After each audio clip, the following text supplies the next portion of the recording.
Chapter 44. Questioning the Mission. The group remained in the shop after Marcus's revelation, processing the cosmic scope of what they were facing. Tom Aldrich and Sarah sat around the workbench while Marcus tested the mind protection device, and Palwin watched everything with obvious concern. The whole plan seems off. Some crazy woman with lots of power wants you to do things she could do easily herself. Yeah, why won't she do it if she's really a good person? She saved Palwin. Yeah, to do her bidding. She rescued someone specifically to help with her agenda. Marcus, what are you not telling us? Is she really human with lots of power? She says she is not human, and she is afraid if she meddles too much, the creator of Ephes might destroy her. So she throws us bones. Yeah, bones that could choke on Malachar. Look, if we're successful when I come back, I can produce these protection devices so we can protect ourselves and defeat Malachar's army. But first, I need to train Palwin to open a portal using just a sketch. Why can't she practice with Tom like before?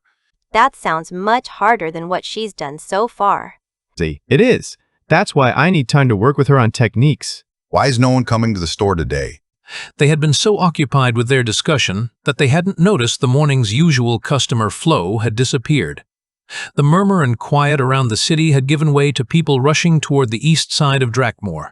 They must have heard early sightings of the siege army. Light protect us.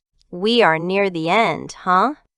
Everyone get it together. Let me work with Palwin. Yeah, we'll leave you alone. Tom, come with us, please. Let them practice. Tom Aldrich and Sarah moved to another part of the shop, giving Marcus and Palwin space to work on the portal techniques that could determine the success of their impossible mission.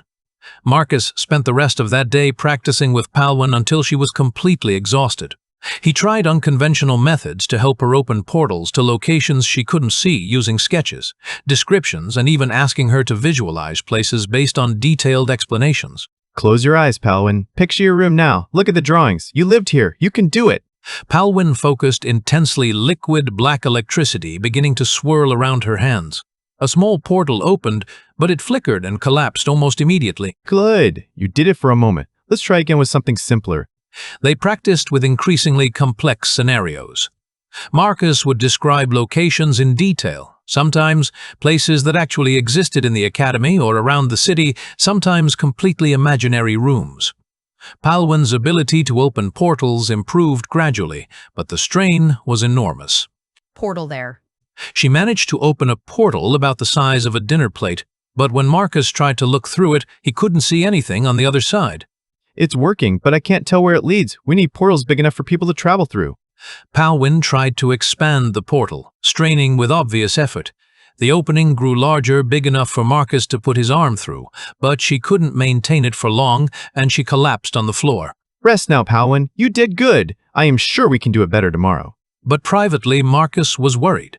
Palwin couldn't open a portal large enough for him to fit through, and the idea of a half-formed portal cutting his leg like in the movies made him shudder with fear. The training revealed fundamental limitations that Marcus hadn't anticipated. Palwin's portal magic worked best when she could see her destination or when someone she trusted was guiding her from the other side. Opening portals to completely unknown locations based only on sketches pushed her abilities beyond their current limits. It was the fundamental dilemma Marcus had been avoiding. The cosmic mission could save countless worlds, but it could also cost them the city they were fighting to protect. We have one more day to practice. If Palwin can't open stable portals by tomorrow evening, we'll have to find another way to complete Celestine's mission. Or abandon it and focus on defending our home.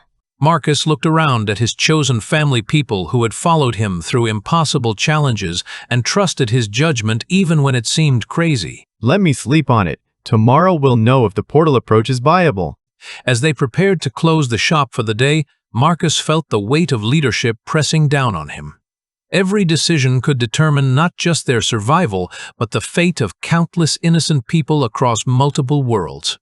The mind protection device sat on the workbench representing hope and uncertainty in equal measure.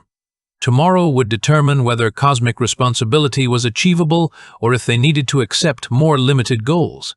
But tonight Marcus allowed himself to appreciate having people who cared enough to question his plans and challenge his assumptions. Even when facing impossible odds, having family made everything feel possible, the real test would come soon enough.